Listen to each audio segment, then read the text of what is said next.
ओम नमः सिद्धिभ्यो। नमो अरिहन्ताणं नमो सिद्धाणं नमो आयर्याणं नमो वज्रायाणं नमो लोई सव्यसाहनम् लक्ष्मी निवास निलयं विलीन विलयं निधाय हृदि वीरम् आत्मानुशासनम् वक्षे मोक्षाय भव्यानाम्। आचार्य गुणभद्र स्वामी द्वारा विरचित यह आत्मानुशासन ग्रंथ। कल हमने देखा था कि कैसे जीव बाह्य पदार्थों में इष्ट अनिष्ट की मान्यता करके अनादिकाल से दुखी हो रहा है और संसार में भटक रहा है। वास्तव में संसार में वस्तु तो जैसी है वैसी है। हम लोग हैं जो अपनी मान्यता के अनुसार, अपनी अनुकूलता और प्रतिकूलता के अनुसार वस्तुओं को जानते हैं, देखते हैं, समझते हैं और सुखी दुखी होते रहते हैं। संसार में कोई भी वस्तु, कोई भी चीज, कोई भी घटना जैसी होनी चाहिए वैसी ही है। हमें जो परिवर्तन का भाव बार बार आता है कि नहीं ऐसा नहीं, ऐसा करना चाहिए, ऐसा नहीं, ऐसा होना चाहिए, ये भाव ही हमारे दुख का कारण है। ये भाव ही हमारे दुख का कारण है। संसार में परिवर्तन जो होता है ना, वो भी वस्तु का नियम है। स्वयं के अनुसार अपने आप होता है, समय के अनुसार। जब होना होता है तब ही होता है। हमारे आकुलित व्याकुलित होने से कुछ हो, ऐसा होने वाला नहीं, ऐसा होता ही नहीं। हम किसी घटना को देख करके, किसी वस्तु को देख करके ऐसा सोचते हैं, ये ऐसा नहीं, ऐसा होना चाहिए। हमारे अंदर एक चेंज करने की जो भावना है ना, वो ही हमें दुखी करती है, परेशान करती है। इष्ट अनिष्ट की मान्यता पर द्रव्यों में, जैसे कोई कमरा हमने सजाया हुआ है, कोई व्यक्ति आएगा, कुछ ना कुछ उसमें उंगली करके जरूर जाएगा, कुछ ना कुछ। कोई नया व्यक्ति आएगा, अरे ये कैलेंडर यहाँ नहीं, यहाँ होना चाहिए, कुछ नहीं तो इस तस्वीर को यहाँ की जगह यहाँ रख दो। कुछ ना कुछ नया दिमाग जरूर चलाना चाहता है अपना आदमी। उसको वो रखी हुई चीज वहां अच्छी नहीं लगती, और जिसने रखी है वहां उसे वही अच्छी लग रही है। क्या कहोगे, वस्तु का क्या दोष है? वस्तु तो जैसी है वैसी है, जहां है वहां है। समय के अनुसार, काल के अनुसार उसे जहां होना चाहिए वो वहीं पर है। और यदि आपने चेंज करके दूसरी जगह लगाई तो उसमें अपने ऊपर कर्तापन का भार लेकर के मत घूमो। क्यों? क्योंकि उसका काल है, उसका समय है कि वो वस्तु अब यहां से उठकर यहां आने वाली है। ये भी निश्चित है कि उसमें आप निमित्त बनने वाले हो। कर्तापन का भार लेकर घूमने से कोई फायदा नहीं। नहीं समझे? ये चक्र है संसार। संसार एक चक्र है। जो कुछ होता है यहाँ वो अपने आप अपनी योग्यता से होता है, अपनी योग्यता से होता है। हम कुछ कर सकते हैं ऐसा अभिमान करना व्यर्थ है। हमें लगता है कि हम कर रहे हैं, हम करने वाले हैं। कौन होते हो करने वाले हैं? एक विद्यालय में टीचर लेक्चर दे रही थी, एवरीथिंग इज पॉसिबल। संसार में सब कुछ संभव है यदि विचार किया जाए तो। उधर से एक बालक खड़ा होकर बोला, मैडम आप 2 तरबूज एक हाथ में उठा के दिखाओ। समझे? 2 तरबूज एक हाथ में उठा करके दिखाओ। हालांकि ये कोई मुश्किल काम नहीं है, लेकिन उन मैडम के लिए ये असंभव था। उन मैडम के लिए तो कम से कम असंभव था। बाकी ये 2 क्या 5 उठा दें, ऐसे टैलेंटेड लोग हैं संसार में अभी। लेकिन ये समझने की बात है, जो कार्य असंभव है उसे कोई संभव बनाने वाला नहीं है। तो आप यदि सोचो सोचो, संसार में ऐसा नहीं ऐसा होना चाहिए, ऐसा नहीं ऐसा होना चाहिए, ऐसा नहीं ऐसा होना चाहिए। तो आचार्य कहते हैं, हे प्रभु, तू भी ऐसा नहीं वैसा होना चाहिए। भगवान की फोटो नहीं है, तू भी ऐसा नहीं वैसा होना चाहिए, अरिहंत जैसा। तू अपनी ओर क्यों नहीं देखता? संसार को क्यों बदलना चाहता है? हम सभी संसार के सभी जीव, इस संसार के सभी जीव परद्रव्यों में परिवर्तन करना चाहते हैं। उन्हें कोई भी परद्रव्य रखा हुआ, कोई भी संसार की घटना सही नहीं लगती है। उन्हें लगता है ऐसा नहीं ऐसा होता तो और अच्छा होता, ऐसा नहीं ऐसा होता तो और अच्छा होता। परिवर्तन करना चाहते हैं, चेंज करना चाहते हैं, बदलना चाहते हैं। जैसा है वैसा उन्हें अच्छा ही नहीं लगता। किंतु आचार्य भगवान कहते हैं, हे भव्य जी, वस्तु का स्वरूप जैसा है वैसा ही रहेगा। समय काल के अनुसार उसमें जैसा परिवर्तन होना होता है वैसा होगा भी, वह भी निश्चित है। उस परिवर्तन में कौन निमित्त होगा वह भी निश्चित है। तू संसार के परिवर्तन का अभिमान छोड़, स्वयं की ओर देख, स्वयं के परिवर्तन के विषय में सोच, स्वयं के परिणामों के परिवर्तन के विषय में सोच। हमें लगता है ये वस्तु ऐसी नहीं ऐसी होती, ऐसी नहीं ऐसी होती, यहाँ ऐसा नहीं ऐसा होता, यहाँ ऐसा नहीं ऐसा होता। तो आचार्य कहते हैं, तू अपनी ओर भी तो देख, तू भी ऐसा नहीं ऐसा होता, ऐसा होना चाहिए। अपने आप को देख तो सही। भगवान है, भगवान अनुभव कर, कर्तापन का अभिमान छोड़।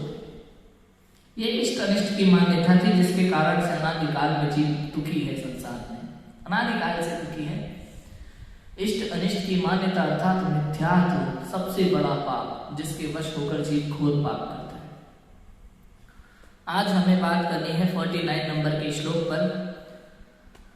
आशा रूपी नदी के पार होने की प्रेरणा देते हैं आचार्य।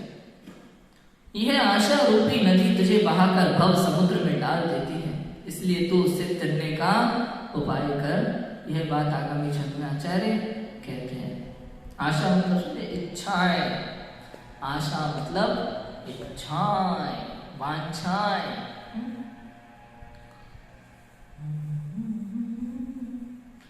आया तुमसे दूर मंग परवा, नाशा सरे प्रेरिता, किम नावेशिननुपमीव निद्रा, मेनांतरी तुम क्षमा, स्वातंत्र्यं वज्रयासि तीर्मचिरा, नोचेद द्रंतातक, ग्राह व्याप्त गंभीर वक्त्र विषमे, मध्य भवा फिर भवी।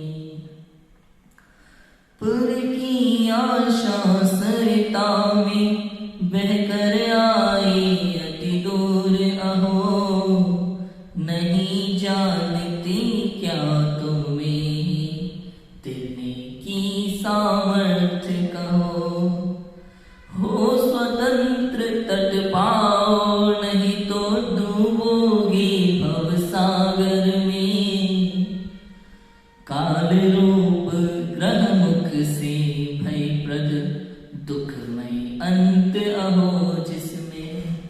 तो इच्छाओं रूपी नदी में, इच्छा रूपी नदी के बहाव में बहता चला जा रहा है और एक दिन जाकर के भव समुद्र में डूब जाने वाला है, डूब जाने वाला है। अरे तू क्यों बह रहा है?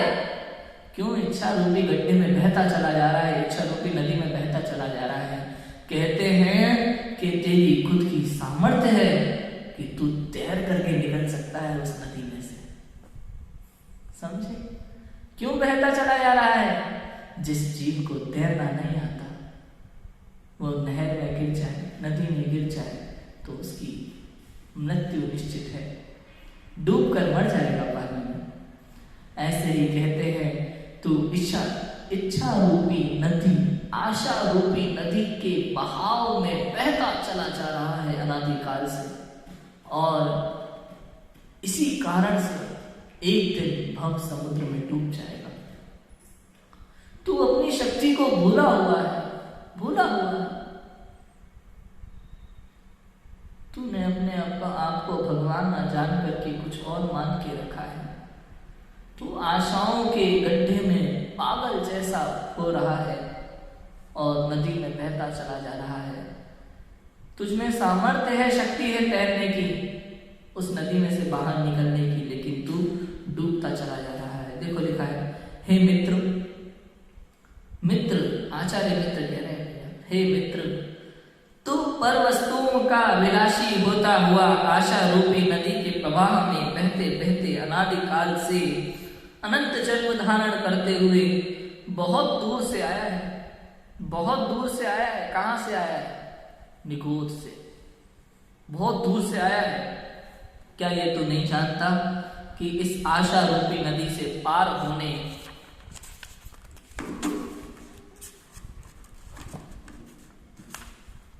का आत्मज्ञान के अलावा और कोई उपाय नहीं है, तथा तू स्वयं ही उसमें तैरने में समर्थ है। इसलिए अब शीघ्र ही स्वाधीन होकर आशा रूपी नदी को तैर कर उस पार हो जा, नहीं तो इस नदी में बहते बहते भव समुद्र में डूब जाएगा। ये भव सागर दुख में अंत वाले काल रूपी मगरमच्छ के विशाल मुख के कारण अत्यंत भयानक है। बहते बहते भव समुद्र में डूब जाएगा। ये भव सागर दुखमय अनंत, अंत का अंत वाले, दुखमय अंत वाले काल रूपी मगरमच्छ के विशाल मुख के कारण अत्यंत भयानक है। क्या होता है, हम सब इस संसार में अपने स्वरूप को भूले हुए हैं, वास्तव में भूले हुए हैं, और सच को समझ ही नहीं पा रहे हैं, सच को समझ नहीं पा रहे, स्वीकार नहीं पा रहे, एक भ्रम में जी रहे हैं, भ्रम में। और भ्रम का इलाज पता है क्या है? भ्रम का इलाज है भ्रम को दूर करना। भ्रम का क्या इलाज है? भ्रम का इलाज है भ्रम को दूर करना। एक व्यक्ति है, उसे भ्रम हो जाता है, समझ आया? एक व्यक्ति है, उसे भ्रम हो जाता है। क्या भ्रम हो जाता है? कि मैं एक दाना हूं। क्या हूं? दाना। कौन सा दाना? वो दाना जो चिड़िया चुगती है। मैं एक दाना हूं, और अगर मैं बाहर निकला तो चिड़िया मुझे खा जाएगी। भ्रम हो जाता है उस आदमी को कि मैं एक दाना हूं, अगर मैं बाहर निकला तो चिड़िया मुझे खा जाएगी। वो कई दिनों तक घर से बाहर नहीं निकलता। लोग उसकी बातों को सुन करके समझते हैं इसके ऊपर जरूर कोई भूत प्रेत का साया है, गंतर आ गए हैं, कुछ ना कुछ तो गड़बड़ है, कुछ ना कुछ तो गड़बड़ जरूर है। डॉक्टर के पास ले जाया जाता है, डॉक्टर उसका इलाज करता है, उसे बहुत समझाया जाता है, देख तेरे तो हाथ है हमारे जैसे, बिल्कुल दो पैर है ना हमारे जैसे, कांच में देख आदमी है कि नहीं है, तू दाना नहीं है, तुझे चिड़िया नहीं खाएगी, तो चिंता मत कर, आदमी है तू, हमारे जैसा है। समझ जाता है। बहुत समझाने के बाद, बहुत समझाने के बाद समझ तो जाता है कि मैं आदमी नहीं हूं। डॉक्टर साहब कहते हैं पक्का हो गया ना, समझ में आ गया ना कि तू आदमी है, दाना नहीं है? हाँ डॉक्टर साहब समझ में आ गया। ठीक है घर जाओ। जैसे ही घर जाने को होता है, दरवाजा खुलता है, वापस भाग करके आता है। डॉक्टर साहब मैं तो समझ गया कि मैं दाना नहीं हूं, उस चिड़िया को कौन समझाएगा कि मैं दाना नहीं हूं? समझ आया? ये भ्रम है, ऐसा भ्रम है हमें अनादिकाल से संसार में ऐसे ही अनेक भ्रम हैं स्वयं के विषय में, स्वयं के विषय में अनेक जीव अपने विषय में भ्रम पाल के बैठा है। मुझे कोई ने बनाया है, मुझे कोई कंट्रोल कर रहा है, मेरा सुख जो किसी और के हाथ में है। ये सब भ्रम है, ऐसा नहीं है। तू अपने परिणामों के आधार से जीता है, तुझमें चेतना नाम की शक्ति है, इसलिए तू जीता है। चैतन्य प्राण से जीव जीता है। कोई और इसको कंट्रोल करने वाला नहीं है। तेरे शुभ अशुभ परिणाम तेरे दुख के कारण है और तेरा शुद्ध परिणाम ही तेरा सुख का कारण होगा। समझ तो सही, विचार तो कर। ये जो नदी है, इच्छा रूपी नदी, जिसमें जीव गोते खाता चला आ रहा है, इससे पार उतरने का एक ही उपाय है, आत्मज्ञान। आत्मज्ञान, अपने विषय में सच्चा ज्ञान। जैसे उस व्यक्ति को भ्रम था कि मैं दाना हूं, डॉक्टर ने उसका भ्रम दूर किया, उसकी लक्षण बता करके 2 हाथ 2 पैर, तू आदमी है। ऐसे ही हमें स्वयं के विषय में विचार करना चाहिए, मैं कौन हूं। ज्ञानादि अनंत गुणों का पिंड हूं, मैं स्वयं भगवान हूं, अरिहंतों के जैसा मेरा स्वरूप है, सिद्धों समान मेरा स्वभाव है। इस विषय का पूरा ज्ञान हमें होना चाहिए। इसी का नाम तो आत्मज्ञान है। भगवान को देख करके स्वयं को मैं भी ऐसा ही हूं, ऐसा विचार करना ही तो आत्मज्ञान है। ऐसा ही प्रभु में भी हूँ, यह प्रतिबिंब सुमेरा है, भली भांति मैंने पहचाना, यही स्वरूप भी मेरा है। समझ आया? प्रभु मैं भी तो ऐसा ही हूँ। ये जो प्रतिबिंब है ना, ये मेरा ही प्रतिबिंब है जिन प्रतिमा के रूप में। ये जो जिन बिंब है ना, ये जिन बिंब मेरा प्रतिबिंब है, ऐसा मान के चलो। समझ आया ना? आसान नहीं है ना, आसान नहीं है। हम तो नित्य प्रतिदिन जिन मंदिर में जाते हैं, भगवान के दर्शन करते हैं, भगवान का प्रचार करते हैं, अभिषेक करते हैं, पूजन करते हैं और फिर लौट कर घर चले आते हैं। दिन रात शुभाशुभ भावों में उलझे रहते हैं, पुनः सुबह मंदिर जाते हैं, पुनः वही सब करते हैं और स्वयं को धर्मात्मा समझते हैं। विचार नहीं आता। बिल्कुल गज स्नानवत आया था ना श्लोक आत्मानुशासन में। हमारे यह गृहस्थ जीवन के कार्य गज स्नानवत है। सुबह मंदिर में जाते हैं तो स्नान करते हैं और बाहर आते हैं तो पुनः शुभाशुभ भावों की वो धूल अपने सर पर डाल लेते हैं। जैसे एक हाथी नहाता है तालाब में जाकर के, तालाब से निकल करके पुनः सूंड में मिट्टी भरता है और अपने ऊपर डाल लेता है सूंड से। ऐसी ही हालत हमारी है। यही तो करते हैं। मंदिर में जाकर के विचार नहीं आता कभी मैं भी इन जैसा हूं। हे प्रभु, आप भी तो मेरे जैसे ही थे। आप भी तो अनंत काल तक संसार में दुख भोगते थे। वो कैसा अद्भुत क्षण था जब आपने अपने ज्ञायक स्वरूप को जाना, अपने आत्म स्वरूप के सुख को जाना, अतीन्द्रिय सुख को भोगा। वो क्या अद्भुत क्षण रहा होगा प्रभु। काश मैं भी आपकी तरह अपने ज्ञायक स्वभाव का अनुभव कर पाऊं। काश मैं भी आप जैसा बन पाऊं। आप जैसा ही मुझे बनना है।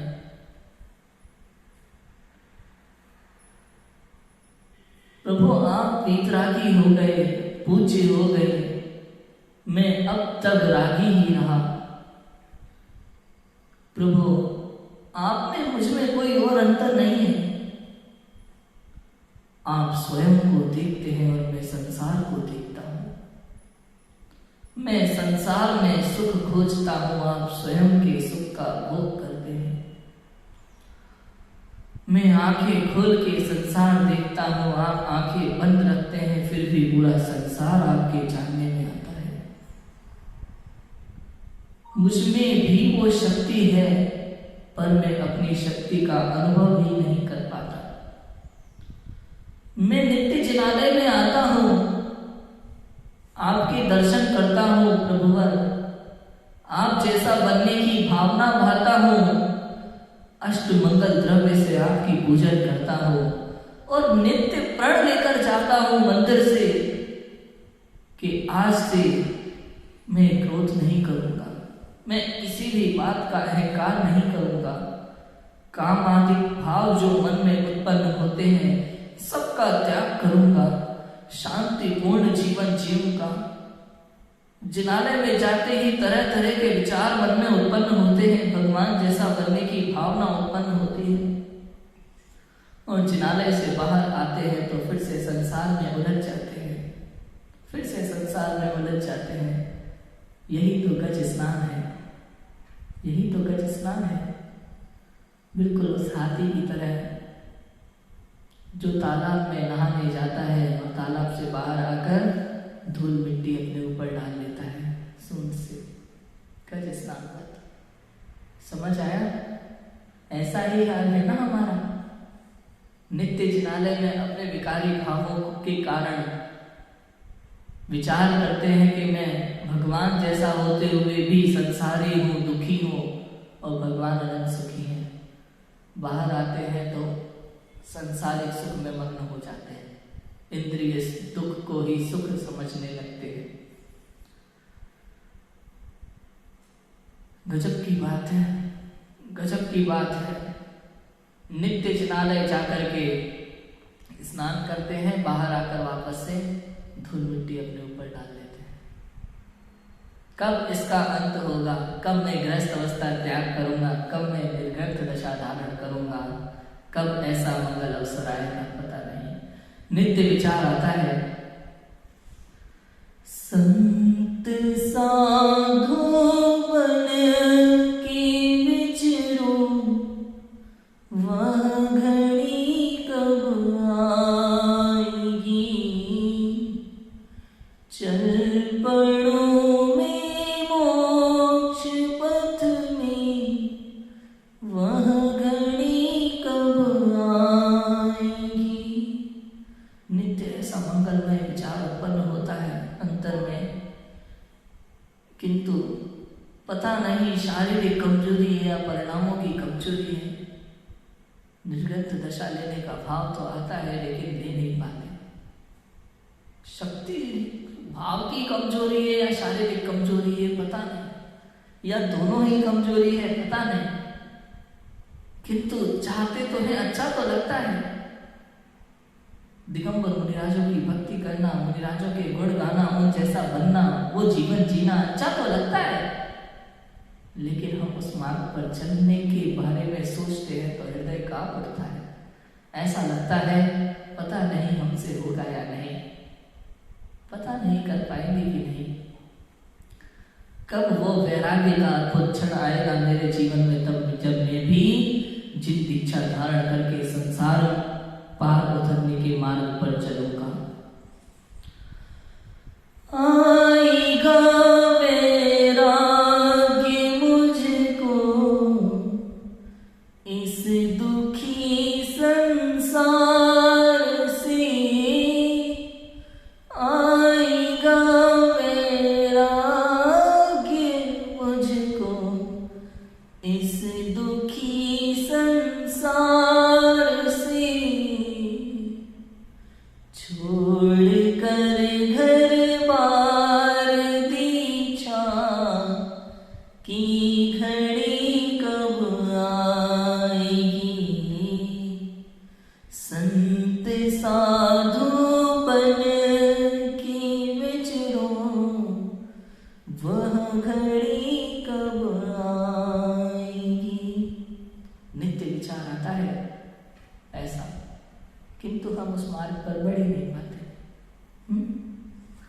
समझ आया? आगे पढ़े। भावार्थ काले नाग के समान, यही है ना? नहीं, भोगों की तृष्णा रूपी आशा नदी में तो अनादिकाल से बहता चला आ रहा है। इन इच्छाओं के विषय में हम बहुत बात कर चुके हैं, बहुत सारी। भोगों की तृष्णा रूपी आशा नदी में तू अनादिकाल से बहता चला आ रहा है। तू आत्मज्ञान से ही इस नदी को पार हो सकता है, इसके सिवाय दूसरा और कोई उपाय नहीं है। ज्ञान से ही आशा मिटती है, इसलिए अपराधीनता छोड़कर शीघ्र ही स्वतंत्र हो जा। आशा नदी के उस पार चला जा, अन्यथा संसार समुद्र में डूब जाएगा। तुझमें ताकत है, जा सकता है, जा सकता है। आज ही उसका समय है। हर समय ऐसा समझो कि मेरे आत्मज्ञान का समय अभी है, वर्तमान में है। आत्मचिंतन का ये समय आया, पाकी नर्तन क्या खोया क्या पाया, आत्मचिंतन का ये समय आया। अभी ये समय आया है मेरे आत्मचिंतन का। अभी ऐसा जान करके आत्मचिंतन में लग जाओ। दूसरा कोई कार्य मेरे लिए करने योग्य नहीं है। एक यही कार्य है जो मेरे करने योग्य है। इस संसार सागर में अति बलवान काल रूपी मगरमच्छ निरंतर मुख फाड़े रहता है। उसका विकराल मुख अत्यंत भयानक है और सारे जगत को निगल लेता है। इसलिए यदि तू काल से बचना चाहता है और भव सागर में नहीं डूबना चाहता तो आशा रूपी नदी के उस पार चला जा। मगरमच्छ मुंह फाड़े खड़ा हुआ है, मुंह फाड़े। तू आशा रूपी नदी में बहता चला जा रहा है। तू इच्छाओं के गड्ढे में डूबता चला जा रहा है। आशा रूपी नदी में, इच्छा रूपी नदी में बहता चला जा रहा है। उधर मगरमच्छ मुंह फाड़े खड़ा हुआ है, इतना बड़ा। लेकिन हम फिर भी लगे हुए हैं। देखो, आप विचार करो। मैंने उस दिन बताया था, हमारे हॉस्टल में एक बार रात को सांप निकल आया था। सांप निकल आया रात को। अब वो सांप जो है उसके मुख में मेंढक था। हम प्रवचन सुनकर के लौट करके आ रहे थे। टॉर्च से देखा उधर सांप था, इतना बड़ा लंबा काला, मुख में मेंढक था। और वो मेंढक पता है क्या कर रहा था? उस मेंढक के ऊपर वो लाइट वाले कीड़े होते हैं, मच्छर होते हैं, कुछ वो भिनभिना रहे थे चारों तरफ। तो मेंढक का मुख बाहर की तरफ था और उसका पीछे वाला हिस्सा सांप के मुंह में था। और धीरे धीरे सांप उस मेंढक को खाए जा रहा था। और वो मेंढक बाहर जिस उसका मुख था वो ऊपर कीड़ों को खाने में लगा था। उसका ध्यान ऊपर घूम रहे मच्छरों को खाने में था। ऐसी ही हमारी हालत है। उस समय वो देख करके ऐसा लगा वास्तव में हम सब भी तो यही कर रहे हैं। कल क्या हो जाए नहीं पता, जीवन का अंत कब हो जाए, कैसे हो जाए नहीं पता। फिर भी हम दिन रात लगे हुए हैं परिग्रह जोड़ने में, दिन रात लगे हुए अपना नाम ऊंचा करने में। इच्छाएं ऐसी हो चुकी है इतनी सारी, ये भी हो जाए, ये भी हो जाए, ये भी कर लूं, वो भी कर लूं, वो भी कर लूं, सब कुछ करना चाहते हैं। और ये नहीं सोचते कि काल रूपी मगरमच्छ इतना बड़ा मुंह फाड़े खड़ा हुआ है। कब हमें निकल ले पता नहीं, कब हमें निकल ले पता नहीं। क्या पता आयु इतनी ही है, कल एक्सीडेंट हो जाए और हम रवाना। बस परदेशी हुआ रवाना, प्यारी काया पड़े गई। भजन है बहुत अच्छा है इसके ऊपर।